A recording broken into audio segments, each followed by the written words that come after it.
அனைவருக்கும் வணக்கம். இந்த ரிதன்யா பொறுத்த வரைக்கும் அந்த நிகழ்வை வச்சு ஏராளமான வீடியோக்கள் வந்துருச்சு. எல்லாமே எதுக்காக நம்ம கொடுக்குறோம்னா, மற்றவங்க மாதிரி அதில் இருக்கிற குற்றங்குறைகளை சொல்லி அவங்கள நோகடிக்கிறதுக்காக அல்ல. அதை முதல்ல தெரிஞ்சுக்கணும். முழுக்க முழுக்க பெண்ணை பெற்றவங்களுக்கு எப்படி இந்த திருமணத்தின் போது சிந்திச்சு பார்க்கணும் அப்படிங்கிறதுக்காகத்தான், ஒரு விழிப்புணர்வுக்காகத்தான் இந்த உதாரணத்தை எடுத்து நம்ம கொடுத்துட்டு வர்றோம். அந்த இரு குடும்பங்களையும் கவின் குடும்பமாகட்டும், ரிதன்யா குடும்பமாகட்டும், இவர்களை குற்றம் சாட்டி அல்லது அவர்களிடம் இருக்கிற விஷயங்களை பற்றி சொல்கிறதுக்காக அல்ல அப்படிங்கிறது தெளிவாக புரிஞ்சுக்குங்க.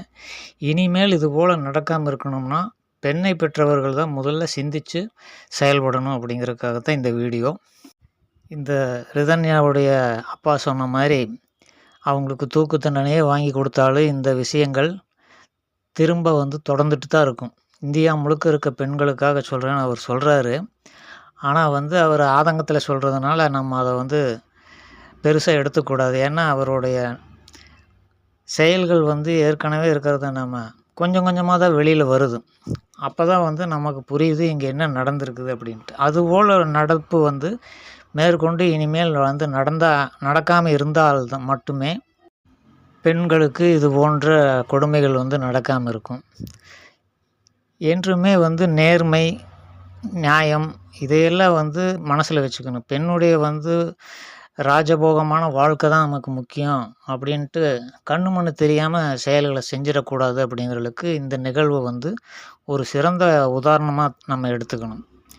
இப்போ இவங்க என்ன சொல்லியிருக்கிறாங்க, 300 பவுன் நகைகள் தர்றதா பேசியிருக்கிறாங்க. அது புரோக்கர் மூலம் பேசுனாங்களா, இல்லை 4 பேர் அந்த இரு குடும்பங்களும் உட்காந்து பேசுனாங்களா, இடைத்தரகர் வச்சு பேசுனாங்களா அப்படிங்கிறதெல்லாம் நமக்கு தெரியாது. இருந்தாலும் அந்த குடும்பத்துக்கு போகும்போது அந்த பெண் 100 பவுன் மட்டும்தான் அணிந்து சென்றிருக்கிறது. அதைத்தான் அவங்க கேட்டிருக்கிறாங்க. 300 பவுன் போடுறேன்ட்டு 100 பவுன் தான் இருக்குது, மீதி 200 எங்கே, அதையும் வாங்கிட்டு வந்துரு அப்படின்ட்டு அது ஆரம்பிச்சிருக்குது. பிரச்சனை இங்கே தான் ஆரம்பிச்சிருக்குது. அந்த மூல வேர் இந்த சொன்ன வாக்கு பிரகாரம் செய்யலை. அப்போது செய்ய முடியாததை நம்ம சொல்லக்கூடாது இல்லையா? அப்படிங்கிறது பெண் வீட்டார்கள் நல்லா புரிஞ்சுக்கணும்.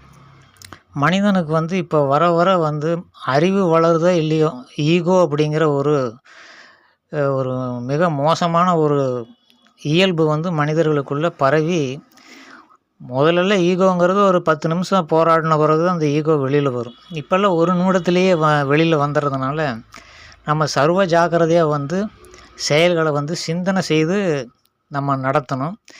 இப்படி எந்த ஒரு சிந்தனையும் இல்லாமல் அப்புறம் பார்க்கலாம் அப்படிங்கிற அந்த சாக்கு போக்கு சொல்லியெல்லாம் நம்ம எப்படியாவது இந்த இடத்த நம்ம பிடிச்சிக்கணும் அப்படிங்கிற ஒரு நோக்கம்தான் இருந்தது. தவிர பின்விளைவுகள் என்ன அப்படிங்கிறது அந்த சமயத்தில் யாருமே யோசிக்காமல் இருந்திருக்கிறாங்க. அதனால் விளைவு வந்தது தான் இந்த மிகப்பெரிய விளைவாக போயிடுது. 300 பவுன் அப்படிங்கிற வார்த்தையிலிருந்து 100 பவுன்னே அவங்க நம்ம ஏமாற்றப்பட்டு விட்டோங்கிற ஒரு சிந்தனை அவங்களுக்குள்ளே அது துளிர்விட ஆரம்பித்து அது வெடிக்குது. அது ஈகோனுடைய பிரச்சனை தான். அது நம்ம ஏமாற்றிட்டாங்க பார்த்தியா அப்படிங்கிற மாதிரி அவங்க சைட்லேருந்து பார்க்கும்போது நியாயமாக தோணும். ஆனாலும் இது ஒரு வியாபாரங்கிறது 2 பேர்த்துக்குமே தெரியல. இருந்தாலும் இந்த 100 பவுன் தான் போட்டிருக்கிறாங்க, மீதி 200 பவுன் ஏமாற்றிட்டாங்க. அது எப்போ போடுறேன்னா அங்கே இருக்கிற இடத்த விற்று போட போகிறோம் இப்படிங்கிற பேச்செல்லாம் நடந்திருக்கும் போல் இருக்குது. அதையெல்லாம் 2 பேருமே சொல்லலை. திருமணத்துக்கு எல்லா ஏற்பாடுகள் பண்ணுறோம், பொண்ணு பையனும் பிடிச்சி போச்சு, திருமணத்தை இத்தனாம் தேதியில் இந்த மண்டபத்தில் வச்சுக்கலாங்கிற முடிவெல்லாம் பண்ணியாச்சு. அப்போ நகையை உடனே ரெடி பண்ணியிருக்கணும் இல்லையா? அதுதானே முறை. உடனடியே இது பெரிய இடமா நம்ம பிடிக்கிறோம். எப்படி இருந்தாலும் திருமணத்துக்கு பிறகு அதை செய்ய போகிறோம். யார் எப்படி இருப்பாங்கன்னு எப்படி தெரியும்? திடீர்னு இந்த மாதிரி கேட்டுட்டா என்ன பண்ணுறது? ஒரு மத்தியில் உறவினர்கள் மத்தியில் எங்கே 300 போடுற நீங்கள் 100 தான் போட்டிருக்கிறீங்கன்னு கேட்டால் நமக்கு அவமானமாக போயிடுறேன் அப்படிங்கிற ஒரு சிந்தனை இவங்களுக்கு வரல. அதனால் நகைகளை எல்லாம் ரெடி பண்ணிவிட்டு அதுக்கு பிறகு திருமண ஏற்பாடுகளை செஞ்சுருக்கணும். அதுதான் முறை. இது எதுக்காகன்னா, இப்போ ஒரு 10 பவுன் போடுற ஒரு சின்ன குடும்பம் 10 பவுன் போடுறோன்னு பேசுகிறீங்க. அந்த மாப்பிள்ளை குடும்பத்துலேருந்து உங்கள் பொண்ணுக்கு 20 பவுன் போடுங்கன்ட்டு பேரம் பேசுகிறாங்க. இப்போ நீங்கள் என்ன பண்ணுறீங்க? அது நல்ல குடும்பமாக உங்களுக்கு தெரியுது. உடனே நீங்கள் என்ன பண்ணுறீங்க? 10 பவுன் தானே, ஏதாவது கடன் உடனே வாங்கி அப்புறம் கல்யாணத்துக்கு பிறகு செஞ்சுக்கலாம், இப்போ கல்யாணத்தையெல்லாம் முடிச்சுக்குவோம் அப்புறம் பார்க்கலாம் அப்படிங்கிற இந்த சிந்தனை தான் பெண்களுடைய வாழ்க்கையை சீரழிக்கிற சிந்தனை அப்படிங்கிறத ஒவ்வொருத்தரும் புரிஞ்சுக்கணும். இப்போ எல்லாமே பிடிச்சி போச்சு, இதை நழுவ விடக்கூடாதுங்கிற ஒரு நோக்கம்தான் இருக்குமே தவிர அதனுடைய பின் விளைவுகள் அந்த இடத்துல யாருமே சிந்திக்கிறது கிடையாது. அப்போ என்ன பண்ணுறாங்க, அதனால தான் 10 பவுனை வச்சுக்கிட்டு 20 பவுனுக்கு ஒத்துக்கிறது. இதுதான் தவறு. இங்கே பாருங்க, எங்ககிட்ட 10 பவுன் தான், இதுக்கு மேலேனா நாங்கள் கடனுடன் வாங்கி இந்த இடத்தையெல்லாம் விற்று அதுக்கு பிறகு தான் செய்யணும். அது கல்யாணத்துக்கு பிறகு ஒரு 3 மாதம் கழித்து 6 மாதம் கழித்து அந்த இடம் எப்போ சேல் ஆகுதோ அப்படிங்கிறதையாவது வெளிப்படையாக சொல்லியிருக்கணும். அதையும் சொல்ல கிடையாது போல் இருக்குது.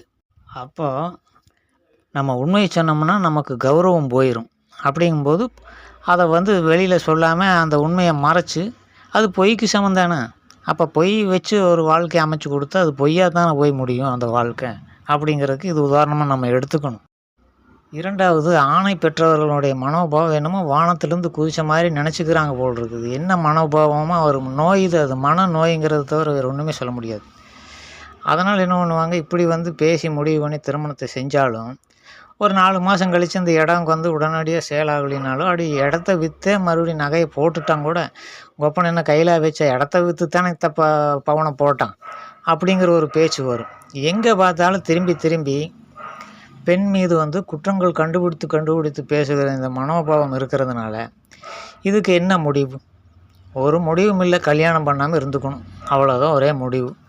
வேறு என்ன செய்ய முடியும்? எதில் எப்படி எல்லாம் பேசி முடிவு பண்ணி அந்த 300 பவுனையும் போட்டு எல்லாம் பண்ணியாச்சு. திரும்பியும் எங்கேயாவது ஒரு ஓட்டையில் லென்ஸ் வச்சு பார்த்து ஓட்டையை கண்டுபிடிச்சி அதை பேசுவாங்க. இப்படி இந்த மாமியார் அப்படிங்கிற இடத்துல ஒரு நோய், மனநோய் இருக்கிறதுனால இதை பெண்கள் குடும்பம் நல்லா சிந்திக்கணும். எல்லா தவறையும் ஒரு தவறே இல்லாமல் ஒரு திருமணத்தை நடத்தி வச்சாலும் அதில் ஒரு தவறை கண்டுபிடிக்கிற ஒரு மனப்பாங்கு இருக்கிறதுனால இப்போ இந்த குடும்பத்தினுடைய நிலைமை பார்த்தா, இந்த இடத்த விற்று தான் மீதி 200 பவுன் போட போகிறாங்க. அப்போ மாப்பிள்ளை வீட்டில் என்ன கேட்பாங்க தெரியுங்களா? ஒரு குழந்தை பிறந்தோன்னே இப்போவே இடத்த விற்று தான் கொப்பம் போட்டிருக்கிறான், இனி குழந்தையெல்லாம் பிறந்ததுன்னா அதுக்கு எங்கே சீர் செய்ய போகிறான், இந்த மாதிரி ஒரு குடும்பத்தில் போய் நாங்கள் விழுந்துட்டோம் அப்படிங்கிற பேச்சு ஆரம்பிக்கும். இது இந்த திருமணத்தோடைய இந்த 300 பவுனோட முடிஞ்சு போகிற விஷயமே கிடையாது. இந்த கௌரவங்கிற ஒரு கண்ணுக்கு தெரியாத ஒரு பிசாசை தூக்கி தலையில் வச்சுக்கிட்டு 2 பேருமே போகிறதுனால இது காலம் முழுக்க அது ஒரே பையனாக போச்சு. அப்படிங்கிறனால அவன் திரும்ப திரும்ப தலை தீபாவளிக்கு அதை பண்ணு, அப்புறம் பொங்கலுக்கு இதை பண்ணு, குழந்தை பிறந்தோன்னே இது பண்ணு, பெண் குழந்தையாக இருந்ததுன்னா அதுக்கு வயசுக்கு வரும்போது அந்த சீராக பண்ணு, மொத்தத்தில் மொட்டையடித்து முடிக்கிற அளவுக்கு அது தொடர்ந்துக்கிட்டே இருக்கும். இதெல்லாம் என்ன ஒரு மனிதத்தன்மையா அப்படிங்கிறதெல்லாம் சிந்திச்சு பார்க்கணும் இப்போ இருக்கிற ஆணை பெற்றவர்கள். அதே போல் பெண்ணை பெற்றவர்கள் இந்த மாதிரி எல்லாம் ஏகப்பட்ட கமிட்மெண்ட்டை கொடுத்து ஒரு திருமணத்தை செஞ்சு நம்ம புள்ள நல்லா வாழுவான்ட்டு எதிர்பார்க்கவே கூடாது. எப்படி அது நடக்காத ஒரு விஷயத்தை நடக்கும்னு எதிர்பார்க்குறது எவ்வளோ முட்டாள்தனம். இத்தனையும் இருக்குது இல்லையா? திருமணத்தோடு இந்த விஷயம் முடிஞ்சு போகிறதில்ல. இந்த சீருங்கிறது வரதட்சணையாக கொடுத்துட்டாலே அதுக்கு பிறகு தொடர்ந்து சாகிற வரைக்கும், அந்த பெண்ணுடைய தகப்பன் சாகிற வரைக்கும் இதை செஞ்சுக்கிட்டே இருக்கணுங்கிற ஒரு மெத்தேடு தானே நம்ம இந்திய கலாச்சாரத்தில் இருக்குது. இதையே யாருமே ஞாபகத்தில் வச்சுக்க மாட்டேங்கிறீங்க அப்படின்ட்டு புரியல. இப்போ திருமணத்தை பொறுத்த வரைக்கும் இந்த கொங்கு பெல்ட்டில் இரு வீட்டு செலவு ஆளுக்கு பாதி போடுற ஒரு பழக்கம் நிலவிட்டு வருது. இது குழந்தைக்கு இந்த பெண் கர்ப்பமாகி இந்த சீமந்தம் பண்ணுவாங்க. அந்த சமயத்தில் இங்கே தான் கௌரவங்கிற பிசாசு தலையில் இருக்கிறதுனால அதை சிம்பிளாக எல்லாம் ஒரு வீட்டில் வச்செல்லாம் செய்ய முடியாது. இதே போல் ஒரு 50 லட்சம் ரூபா வாடகை கொடுத்து ஒரு மண்டபத்தை பிடிச்சி தானே செய்யணும். அப்போ என்ன செய்யணும், எப்படி நம்ம செய்வோங்கிறது இந்த பெற்றவங்க, பெண்ணை பெற்றவங்க ஏதாவது சிந்திக்கிறாங்களான்னா அதெல்லாம் கிடையாது. அதெல்லாம் அப்புறம் பார்த்துக்கலாம், நம்ம உசுரோடு இருந்தால் செய்வோம். சீமந்தம் பண்ணும் பொழுது முழு செலவு பெண் வீட்டுக்காரன் தானே செய்யணும். அதையெல்லாம் சிந்திச்சு பார்க்கணும். எங்கேயோ விவசாயத்துக்கு கொடுத்த இடத்த விற்றுருவானுங்க. விற்று அதை கொண்டு ஒரு சிட்டிக்குள்ளே வீட்டை கட்டிக்கிட்டு கஞ்சி ஓட்டு முறப்பாக கஞ்சி ஓட்ட சட்டை வெள்ளை சட்டை ஒன்று போட்டுட்டு வேட்டி தூக்கி பிடிச்சிட்டு சொந்தக்காரன்ட்டு ஒரு 10 பேர் வருவானுங்க. இவனுக்கு எவனுக்குமே வேலை வெட்டி இருக்காது. நீங்கள் நல்லா சிந்தனை பண்ணி பாருங்கள். ஒவ்வொரு நிகழ்வு திருமணங்கள் எல்லாம் போனீங்கன்னா 100 பேர்த்தில் 90 பேர் வேலை வெட்டி இல்லாதவங்களாக தான் இருப்பானுங்க. இவனுக்கெல்லாம் அந்த இடத்த விற்று வச்சு திங்கிறவனுங்க, இந்த வாடகை கூட்டு அதை வாங்கி திங்கிறவனுங்க. உழைப்புன்னே என்னென்னே அவனுக்கு தெரியாது. கேட்டோம்னா எங்கள் விவசாய பரம்பரையும்பானுங்க. என்னென்னமோ சொல்லுவானுங்க. இவனுங்க எதுக்கு வர்றானுங்க அப்படின்னா, வந்து இந்த ஆணை பெற்ற பெற்றோர் இருக்கிறாங்கள்ல, மாப்பிள்ளையுடைய அப்பா அம்மாவை நோண்டுறதுக்கு வருவானுங்க. என்ன மாப்பிள்ளை இதெல்லாம் என்ன சீர்? இதெல்லாம் ஒரு சீரா? அங்கே பார்த்தீங்கன்னா நம்ம வேலுச்சாமி குடும்பத்தில் என்ன மாதிரி பிடிச்சிருக்கிறான், புளியங்கொம்பா பிடிச்சிருக்கிறான் போ அப்படின்ட்டு குத்துன்னு அந்த பின்னாடி வந்து இந்த மாட்டுக்கு ஒரு இதை வச்சு குத்துவாங்களே, அந்த மாதிரி குத்தி விட்டுட்டு போயிடுவானுங்க. அதனால் இந்த இந்த முறப்பா வந்து கஞ்சி ஓட்ட சட்டையை போட்டவனுக்கு எவனா இருந்தால் அவனை சாதிக்காரனுகளை உள்ளே விடக்கூடாது அப்படிங்கிறது தெரிஞ்சுக்கு இவனுக்கு தான் இந்த மாதிரி எடுத்து விடுறது. இப்படியெல்லாம் இருக்கிற இந்த சமூகத்தில் பெண்ணை பெற்றவர்கள் இத்தனை இடிகளையும் தாங்க வேண்டியது இருக்குது அப்படிங்கிறத யோசனை பண்ணிட்டு தான் இந்த பெரிய குடும்பம் நல்லா நினச்சி பணம் இருக்குது அது இருக்குதுன்னா அது பூராமே நமக்கு வந்து பெண்ணுக்கு வந்து இழிவான ஒரு வாழ்க்கையை கொடுக்கக்கூடிய விஷயங்கள் தான் அப்படி பெருசாக தெரியுது அப்படிங்கிறத புரிஞ்சுக்கணும். பணக்கார வீடு அப்படின்னா அவனுக்கு வந்து அவனுடைய இதை காமிக்கிறதுக்கு பவுஸை காமிக்கிறதுக்கு சுற்றி இருக்கிறது எல்லாம் தேடி வச்சுருப்பான். அவனுங்களுக்கெல்லாம் சேர்ந்து நம்ம செய்யணும். அவனுங்களுடைய கருத்துக்களுக்கெல்லாம் நம்ம வந்து இந்த சீர் செஞ்சாகணும். பெற்றவனுடைய அந்த மாப்பிள்ளையுடைய வீட்டுக்காக மட்டும் நம்ம சீர் செய்கிறது மட்டும் பத்தாது. அவன் சொந்தக்காரன் போனவன் வந்தவன் புறம்போக்குக 1008 பேர் வருவானுங்க. அதில் அத்தனை பேருடைய திருப்திக்கு நம்ம சீர் செய்கிறதுன்னா இதெல்லாம் வாழ்க்கையில் நடக்குமாங்கிறத சிந்திச்சு பார்க்கணும். பெண்ணை பெற்றோன்னையுமே சிந்திச்சு பார்த்துடணும். இதெல்லாம் சும்மா வளர்த்தி போட்டு நான் செல்லமாக வளர்த்தேன், அந்த மாதிரி குயில் குஞ்சு மாதிரி வளர்த்தேன், மான் குஞ்சு மாதிரி வளர்த்தேன்னெல்லாம் வரட்டு கவிதையெல்லாம் பேசிகிட்டு இருக்கக்கூடாது. அது வாழ்க்கைக்கு உதவவே உதவாது. நான் ஏற்கனவே சொல்லியிருந்த மாதிரி ஒரு நல்ல பையனை பிடிச்சி 100 பவுன் போட்டு அந்த 2.5 கோடி ரூபாய் வந்து திருமண மண்டபத்துக்கு கொடுத்து செலவு பண்ணதை வச்சு ஒரு தொழில் பண்ணி கொடுத்துருந்து புள்ள அப்படியே அழகாக பொழைச்சிட்டு போயிருந்துருக்கு. இப்படி ஒரு கேவலமான நிலைமை வந்துட்டு இப்போ கேஸ் போடுறேன்னு தூக்கிட்டு அங்கேயும் இங்கேயும் அலைஞ்சிட்டு நான் வந்து தூக்கு தண்டனை வாங்கி தராமல் விட மாட்டேன்ட்டு இதெல்லாம் வாழ்க்கையா அப்படிங்கிற மாதிரி இவருடைய நிலைமை போயிட்டதுனால பெண்கள் வந்து சிந்திச்சு பார்க்கணும்.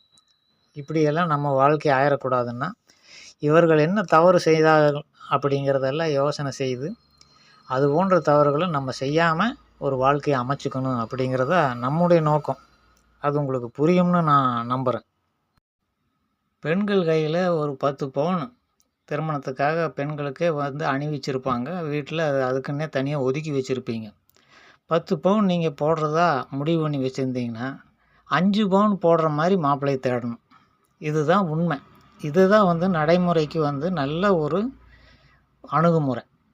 அப்போ வந்து 5 பவுன் அவங்க பேசி அந்த மாதிரி ஒரு குடும்பத்தில் வந்து முடிவு செஞ்சிட்டோம்னா இந்த 5 பவுன் எக்ஸ்ட்ராவாக அவங்களுக்கு கொடுக்கும் பொழுது அவங்க வந்து வானத்துக்கு எகிரி குதித்து அவ்வளோ சந்தோஷப்பட்டுருவாங்க.